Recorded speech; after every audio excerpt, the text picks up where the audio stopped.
आप सब बैठ जाइए। सबसे पहले मैं आपसे क्वेश्चन करना चाहूंगी, क्या आप सब खुश हैं? यस। प्रभु का धन्यवाद हो, क्योंकि कई बार हमें ऐसा लगता है कि हम लोग गंभीर रहेंगे ना तो प्रभु बड़ा खुश होगा। प्रभु हमारे चेहरों पर स्माइल देखना चाहता है, वो चाहता है हम खुश रहें। अगर हम फरीसियों को देखें, फरीसी लोग अगर हम बाइबल में पढ़े, वो सफेद चोगे पहनते थे और बड़े गंभीर बन के रहते थे, बड़े धर्मी बन के रहते थे, अपने आप को बड़े धर्मी दिखाते थे, लेकिन उनका जीवन कुछ और था, बाहर से कुछ और, अंदर से कुछ और। इसीलिए यीशु मसीह ने उनसे साफ साफ कहा था कि तुम चूना फिरी हुई कब्रें हो। आप अगर कभी कब्रिस्तान में गए, आपने देखा होगा कब्रों के ऊपर चूना फेर दिया जाता है ताकि कब्रें साफ हो, लेकिन कब्र के अंदर क्या है? मुर्दा सड़ रहा है।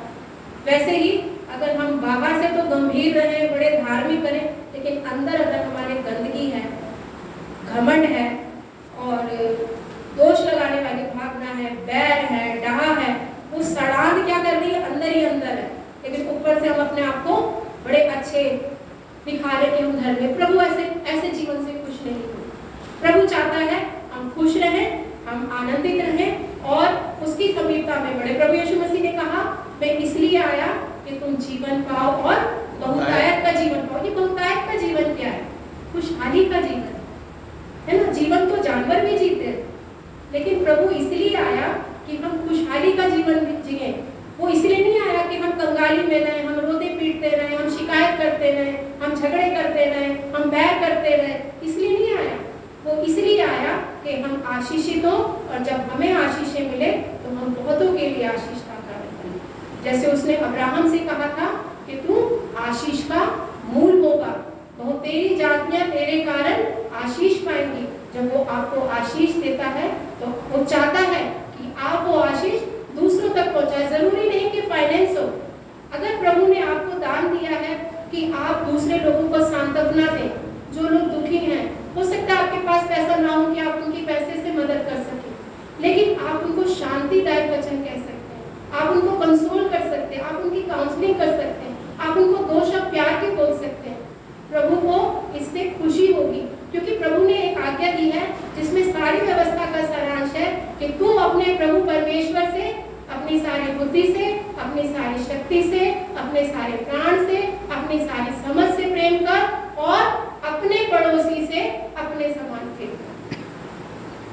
तो हम बहुत कुछ सुनते हैं, प्रभु के वचनों को हम बहुत समय से सुनते आ रहे हैं, कई बार हम सुनते भी नहीं हैं, कई बार हम नहीं सुनते हैं, बैठे होते हैं चर्च में, लेकिन ध्यान कहाँ होता है? इधर उधर घूम रहा होता है। आगे देखिए परमेश्वर का वचन। आज जो मैं आपके साथ वचन शेयर करने जा रही हूँ वो इसी बात पर है कि हमें सुनना बहुत जरूरी है। हम कहेंगे हम तो चर्च जाते हैं, सुनते हैं, हम तो प्रेयर टाइम मिनिस्ट्री से जुड़े हुए हैं, तीनों टाइम प्रार्थना होती है, हम तो सुनते हैं, भजन करते हैं, वचन जो दिया जाता है सुनते हैं, तो हमारे पास बहुत सारी बातें। लेकिन प्रभु का वचन हमसे क्या कहता है सुनने के बारे में? लेकिन इससे पहले कि मैं प्रभु के वचन से बोलूं, अभी हमने गीत गाया और मैं ये सोच रही थी कि मैंने जो टॉपिक लिया था सुनने के ऊपर, लेकिन प्रभु का आत्मा जो है वो पहले से तैयारी कर रहा होता है। मैंने नहीं सोचा था ये गीत गाया जाएगा, लेकिन प्रभु अपने तरीके से काम कर रहा होता है। क्योंकि आज अगर हम इस भवन में बैठे हैं, जैसे भाई विनोद ने प्रेयर करी, ये हम अपनी इच्छा से नहीं आए, ये प्रभु हमें लेकर आया। हमारा जो एक एक कदम है वो प्रभु की इच्छा के अनुसार चलता है। परमेश्वर का वचन कहता है कि मनुष्य की युक्ति तो उसके मन में वश में उसके मन में रहती है, लेकिन परमेश्वर ही जो उसके पैरों को स्थिर करता है। कई बार हम बहुत कुछ सोचते हैं, लेकिन परमेश्वर ये जो हमारे पैरों को बढ़ाता है, जो हम कुछ कामों को कर पाते हैं। तो जैसे अभी हमने गीत गाया, खुदा की बात तुम सुनना, रास्ता सकरा है, बहुतेरे आएंगे देखो कहेंगे हम तुम्हारे हैं, खुदा की बात तुम सुनना। उसके बाद जो दूसरा पैराग्राफ गाया था, खुदा का रूह सिखाएगा, खुदा का रूह बताएगा, खुदा की रूह की सुनना। आज का मेरा टॉपिक ही सुनने पर था, और मैं सच में जब मैंने गाना सुना तो मैंने परमेश्वर को धन्यवाद दिया कि परमेश्वर सच में आप बहुत महान हैं। और जब ये आप चाहते हैं कि मैं, क्योंकि मेरे दिमाग में आ रहा था कि ये ठीक रहेगा कि नहीं रहेगा, लेकिन जब ये मैंने गाना सुना तो मेरे को एक कंफर्मेशन मिल गई कि प्रभु यही चाहता है कि मैं इस वचन को आप तक पहुंचाऊं, क्योंकि प्रभु ने यही कहा है, खुदा की रूह सिखाएगा, बताएगा, उसकी सुनना है, प्रभु की तुम्हें सुनना है। आइए देखिए प्रभु का वचन हमें क्या बताता है। इसके लिए हम निकालेंगे याकूब, अगर जिसको भी मिल जाए वो मेहरबानी से पढ़ दीजिए। याकूब उसका 1 उसका 19 से।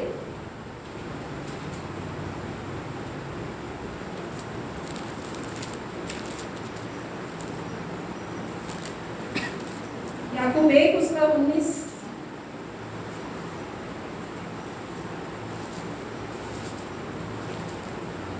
यहाँ पर इस तरह से लिखा है, हे मेरे प्रिय भाइयों, यह बात तुम जान लो, हर एक मनुष्य सुनने के लिए तत्पर और बोलने में धीर और क्रोध में धीमा हो। यहाँ पर याकूब कह रहा है हर एक मनुष्य बोलने में कैसा होना चाहिए? हमें बोलने में कैसा होना चाहिए? वचन क्या कह रहा है? धीमा। लेकिन इसके ऑपोजिट होता है, हम बोलना बहुत कुछ चाहते हैं, सुनना नहीं चाहते। लेकिन याकूब क्या कह रहा है? सुनने में तत्पर, सुनने के लिए तत्पर रहो।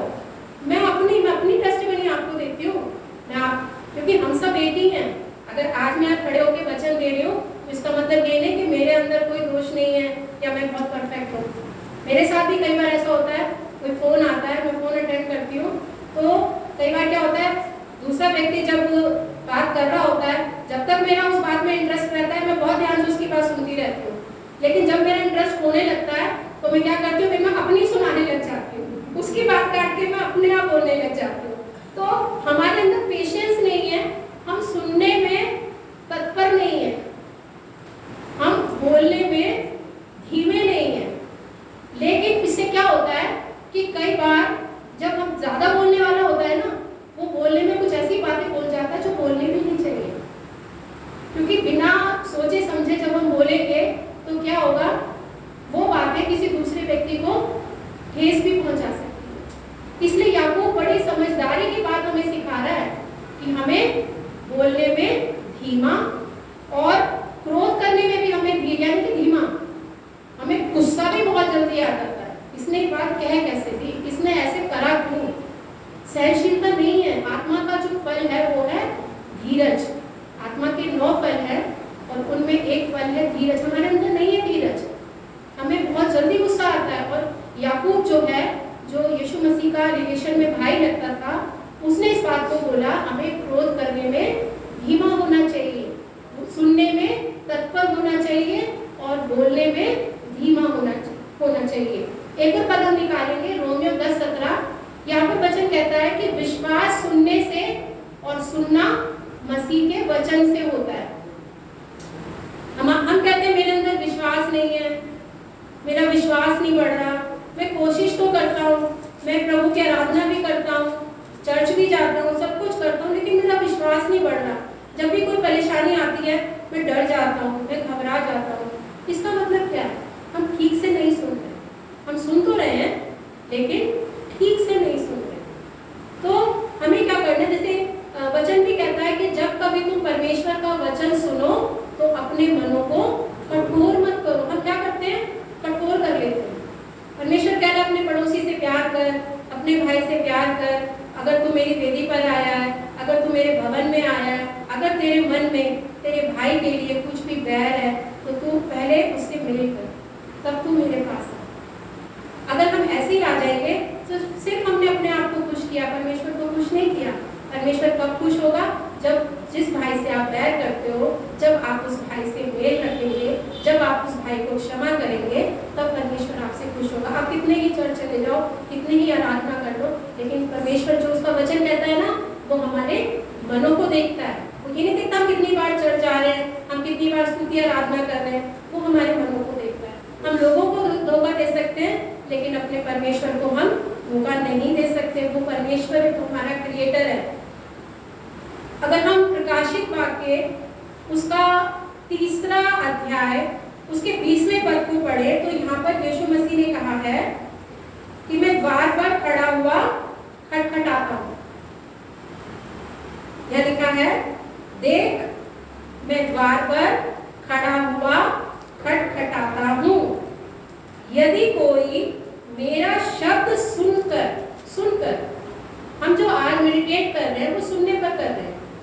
तो यीशु मसीह ने क्या कहा, देख मैं द्वार पर खड़ा हुआ खटखटाता हूँ। आज प्रभु आपके दिल के द्वार पर, हमें गाने गाते हैं ना, तेरे दिल के द्वार पर यीशु खटखटाता, खोलो तुम दरवाजा। लेकिन हमने क्या कर रखा है, कीलों से जड़ के बंद कर रखा है और स्तुति कर रहे हैं, तू मेरा राजा, मैं मेरे जीवन से महिमा मिले। लेकिन दिल को कैसे कर रखा है, बंद कर रखा है, आने नहीं दे रहे उसको। क्योंकि जिस दिन वो आ जाएगा ना, फिर यीशु का स्वभाव हमारे अंदर होगा, उस दिन सच में हम यीशु की तरह होंगे। क्योंकि वचन भी कहता है ना कि जैसे मसीह यीशु का स्वभाव था वैसे ही तुम्हारा भी स्वभाव हो। तो यहाँ पर यीशु मसीह कह रहा है, जो कोई मेरा शब्द सुनकर क्या करेगा, द्वार खोलेगा, तो मैं उसके पास भीतर आकर उसके साथ भोजन करूंगा और वो मेरे साथ। यानी जब हम प्रभु के लिए अपना दरवाजा खोलेंगे तो प्रभु क्या करेगा, भोजन करेगा। ये क्या बात है, भोजन करेगा? हम सोच सकते हैं क्या बात है? भोजन करने का मतलब है फेलोशिप। कई बार हम लोग चर्चिस में जब क्रिसमस के दौरान या कोई फंक्शन होता है उसके दौरान हम लोग खाने का इंतजाम करते हैं। क्यों करते हैं? फेलोशिप के लिए, क्योंकि हम एक दूसरे के साथ सहभागिता करते हैं, एक दूसरे से मिलते जुलते, एक बहाना बन जाता है जब हम एक दूसरे के साथ खाना खाते हैं। तो यहाँ पर भी यीशु मसीह जो है वो फेलोशिप की बात कर रहा है कि मैं उसके साथ फेलोशिप करूंगा। ये फेलोशिप नहीं कि चर्च आए, स्तुति की, वचन सुना, बाहर निकले, वचन निकला और उसके बाद वही अपना पुराना चीज नहीं।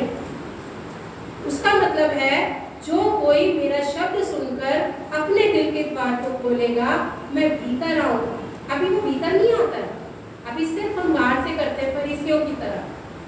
लेकिन जब हम उस चुंगी लेने वाले की तरह, जिसने अपने मन को बिल्कुल दीन किया, उसने कहा मैं पापी हूँ, मैं गुनहगार हूँ, मैं तेरी और दृष्टि उठाने के लायक नहीं हूँ, तो परमेश्वर का वचन कहता है वो ही व्यक्ति धर्मी ठहराया जाएगा।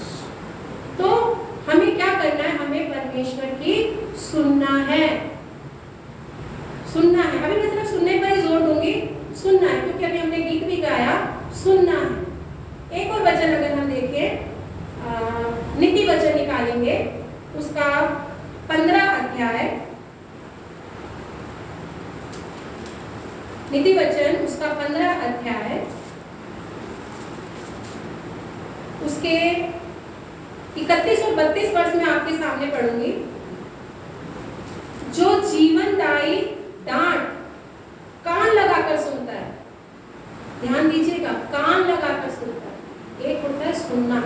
यीशु मसीह ने भी कई जगह बोला ना, जिसके सुनने के कान हो वो सुन ले। ये क्या बात है?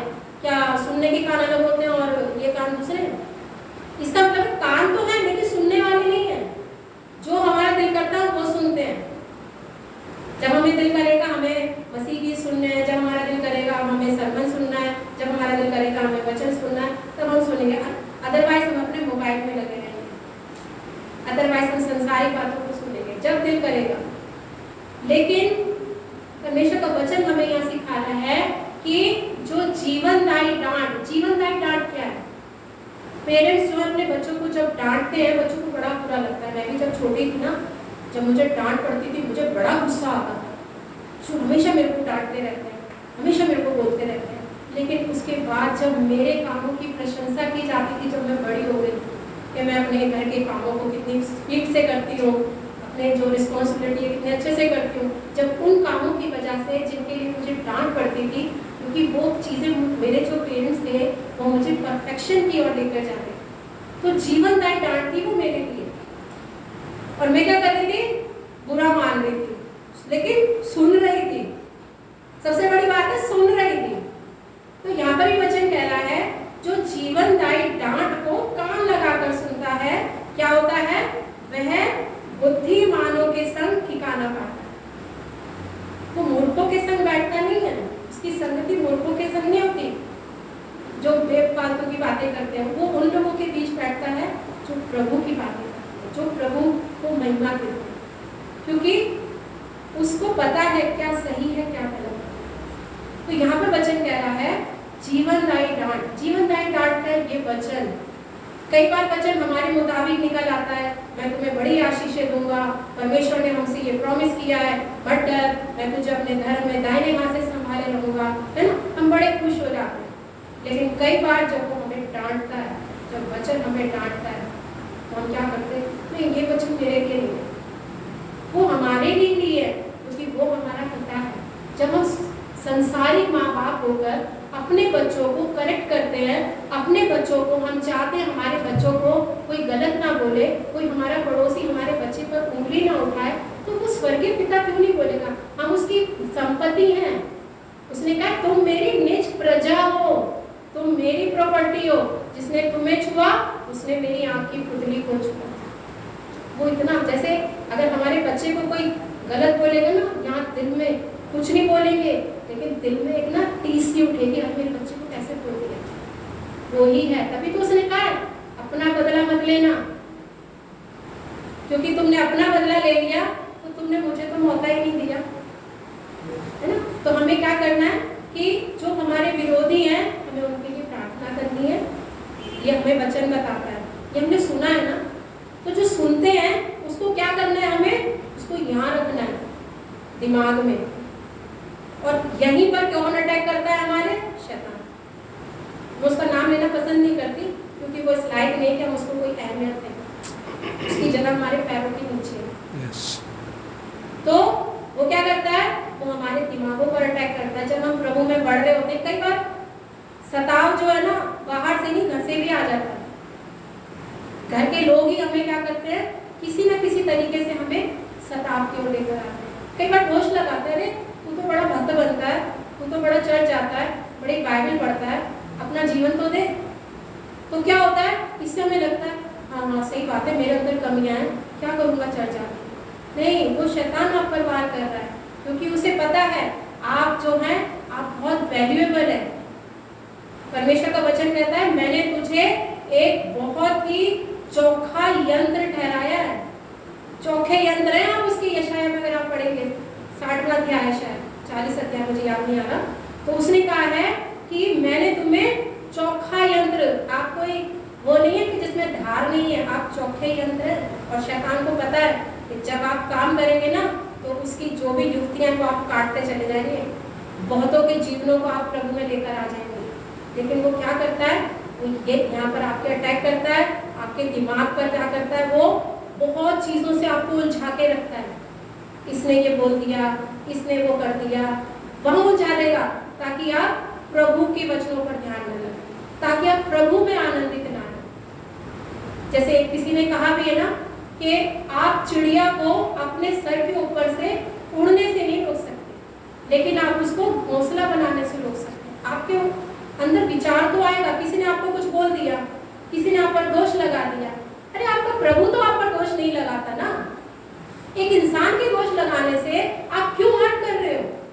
आपका प्रभु तो आपसे कहता है कि तू मेरी दृष्टि में प्रतिष्ठित ठहरा है। आपके लिए प्रभु यीशु मसीह ने अपना खून बहाया है। आप कोई छोटे मोटे लोग नहीं हैं, आप कोई साधारण लोग नहीं हैं। आपके लिए परमेश्वर के बेटे ने अपना लहू बहाया है। और अगर आपको कोई व्यक्ति दोष लगा रहा है तो उसके कारण आप सिमट के बैठ गए, अरे मैं तो कुछ भी नहीं हूँ, आप रो रहे पीट रहे। ये शैतान की चाल है, आपके आनंद को चुराना चाहता है, आपकी खुशियों को चुराना चाहता है, आपको प्रभु से दूर लेकर जाना चाहता है। इसलिए वचन क्या कह रहा है कि जीवनदायी डांट को हमें क्या करना है, कान लगाकर सुनना। अगर कोई हमें डांटता भी है ना, अगर कोई हमें डांट रहा है तो हमें चुपचाप सुन लेनी चाहिए। अगर हमारी गलती है तो वो हमारे लिए जीवन बन जाएगी। Yes. प्रभु का वचन भी हमारे लिए जीवनदायी डांट है, वो हमारा पिता है। और जब वो हमें इस बात को कह रहा है, वो कह रहा है कि वो बुद्धिमानों के संग ठिकाना पाता है, लेकिन जो शिक्षा को सुनी अनसुनी करता, जो शिक्षा को सुनी अनसुनी करता, वो अपने प्राण को तुच्छ जानता है, परंतु जो डांट को सुनता वो बुद्धि प्राप्त करता है। हम परमेश्वर से कहते हैं ना, परमेश्वर मुझे बुद्धि चाहिए, परमेश्वर मेरे बच्चों को बुद्धि दे। तो बुद्धि कैसे मिलती है? परमेश्वर का भय मानना।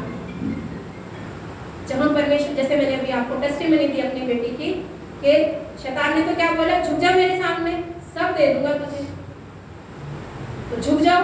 कर लो कॉम्प्रोमाइज। अगर हम डैनियल को देखें, डैनियल के दोस्तों को देखें, बेबीलोन का राजा उनको गुलाम बनाकर लाया, लेकिन वो देखने में अच्छे थे, हट्टे कट्टे थे, सुंदर थे, तो उसने उन्हें अपने महल में रखा। उसने कहा ये जवान लड़के मेरे काम आएंगे, और उसने क्या बोला कि इन्हें जो मेरी मेज का भोजन है वो इन्हें दो खाने के लिए।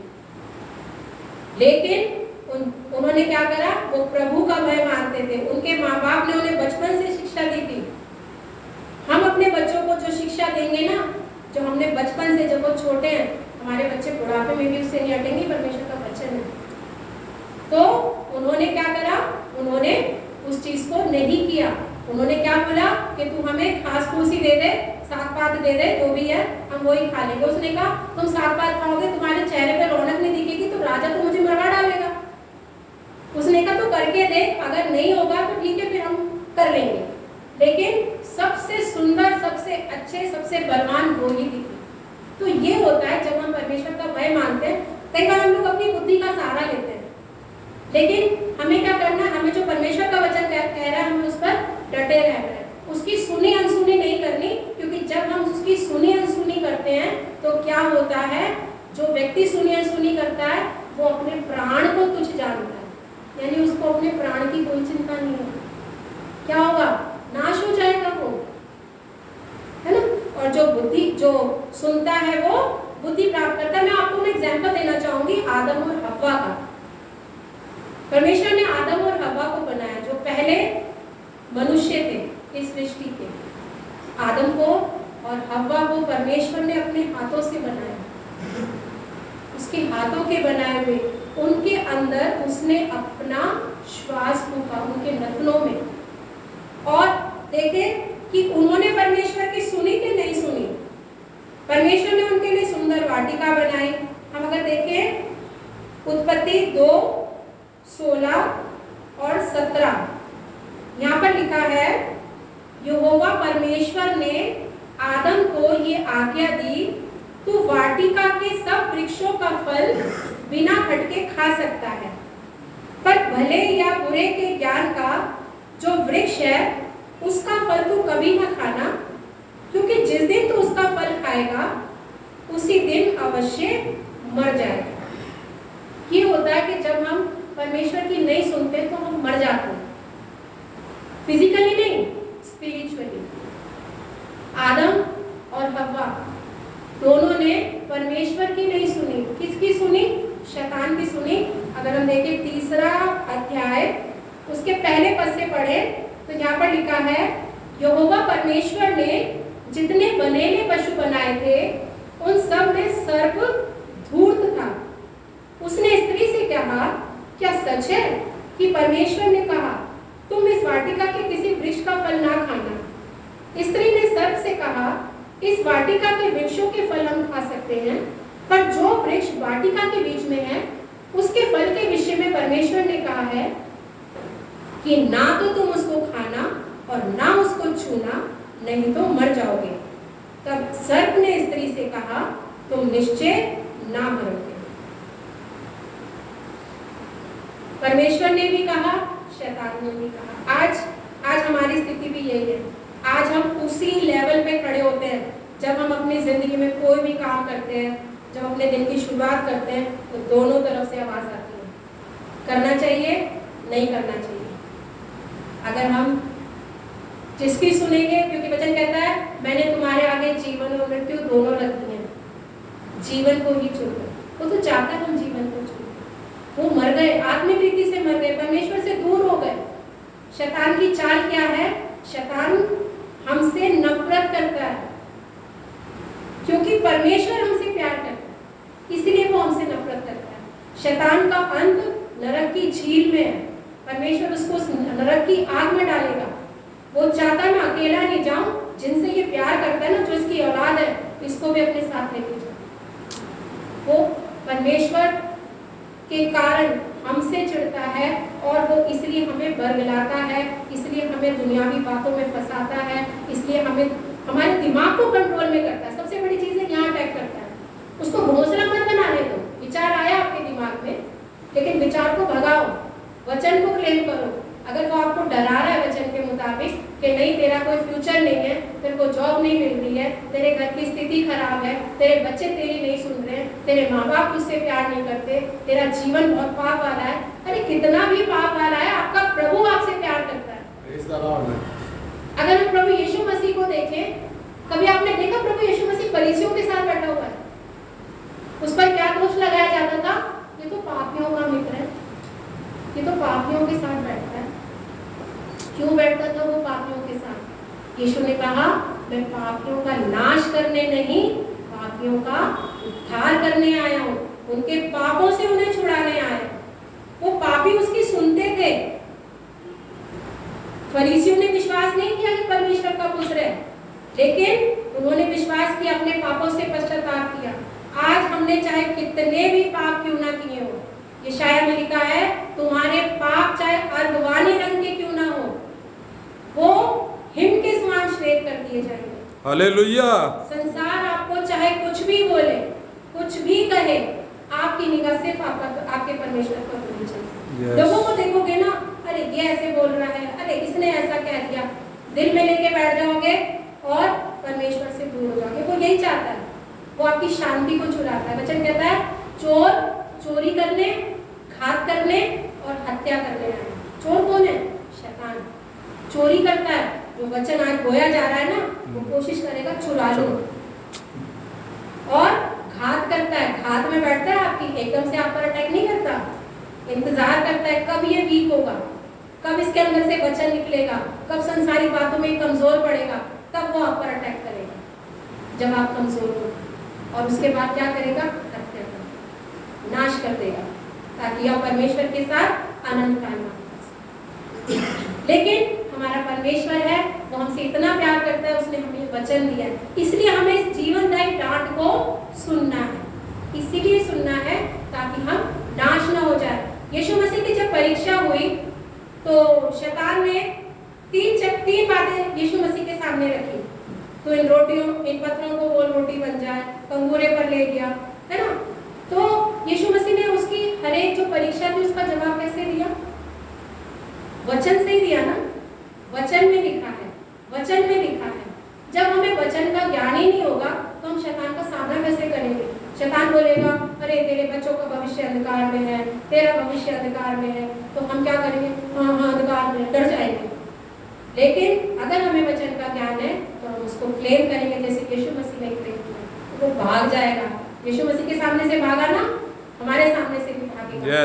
वचन कहता है कि परमेश्वर के अधीन हो जाओ और शैतान का सामना करो, तो वो तुम्हारे पास से भाग निकलेगा। उसकी कोई औकात नहीं है। जब वो आपके सर पर बैठता है ना, कभी आपको टेंशन देता है, आपको ये बातें करवाता है, अरे संसार में कुछ नहीं हो सकता, आपसे कोई प्रेम नहीं करता, है ना, तब उसको बोलो तेरी जगह मेरे पैरों के नीचे है, यहाँ आ जा, तू मेरे सर पर बैठने की कोशिश मत कर। उसको उसकी जगह याद दिलाओ।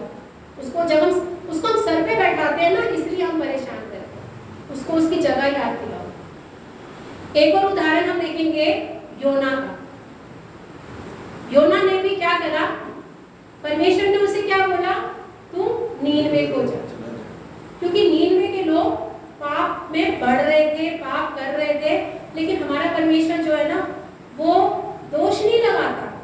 अगर हमारा भाई कोई गलत काम कर ले, हमारा बच्चा कोई गलत काम कर ले, हमारा पड़ोसी कोई गलत काम कर ले, हम एकदम से गॉसिप करते हैं, अरे उसने ऐसा कर दिया, है ना, दोष लगाते हैं। लेकिन हमारा परमेश्वर ऐसा नहीं करता। परमेश्वर प्लान करता है कैसे मैं इनको छुड़ाऊं, कैसे मैं इनको उस पाप से मुक्त करूं। उसने नीनवे जाने के लिए योना को चुना, लेकिन योना ने नहीं सुनी। हम निकालेंगे योना की किताब,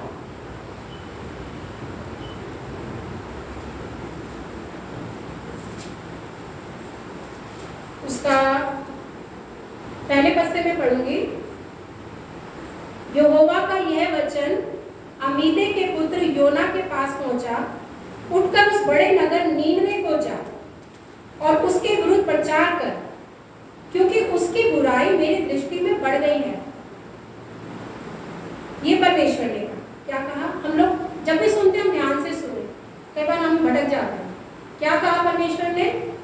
नीनवे को जा, क्योंकि उसकी जो बुराई है मेरी दृष्टि में बढ़ गई है। और जब बुराई बढ़ जाती है तो बुराई का क्या होता है, खत्म किया जाता है ना। आपके घर में जब गंदगी हो जाती है आप क्या करते हो, गंदगी को जमा होने देते हो, साफ कर देते हो। अगर एक दिन भी 2 दिन भी आपके घर में झाड़ू पोछा नहीं लगता है, आपको घर कितना डस्ट, अभी तो गर्मियाँ आ गई हैं और डस्टी हो जाएगा, तो आप क्या करते हो, रोज सफाई करते हो, रोज झाड़ू पोछा, रोज डस्टिंग होती है। विंटर में तो फिर भी एक आध दिन स्किप हो जाए उसका डस्टिंग के लिए, लेकिन समर में तो इतनी डस्ट होती है, तो क्या करते हैं हम लोग, रोज क्लीनिंग करते हैं। तो उसी तरीके से हमें क्या करना है, हमें भी रोज जो वचन की क्लीनिंग है, वचन जो ये वचन हम पढ़ते हैं ना, ये हमें धोता है। जो सब हम इस संसार में रहते हैं, संसार के लोगों से मिलते हैं, संसार की बातें सुनते हैं, वो हमें गंदा कर देती हैं। कुछ चीज़ें हम ऐसी देख लेते हैं जो हमारे दिमाग को गंदा कर देती हैं। तो जब ये वचन हम पढ़ते हैं तो ये हमें धोता है, साफ करता है। तो हमें वचन को रोज पढ़ना है, इसका पोछा लगाना है रोज, इसकी अपने पूरे शरीर को इससे क्लीन करना है। तो यहाँ पर क्या हुआ, परमेश्वर ने उसको बोला, योना को। योना कौन था, नबी था। नबी कौन होते हैं, भविष्यद्वक्ता। भविष्यद्वक्ता कौन होते हैं, जिनसे परमेश्वर डायरेक्ट बात करता है। हमसे कैसे बात करता है, वचन से। यानी वो कितने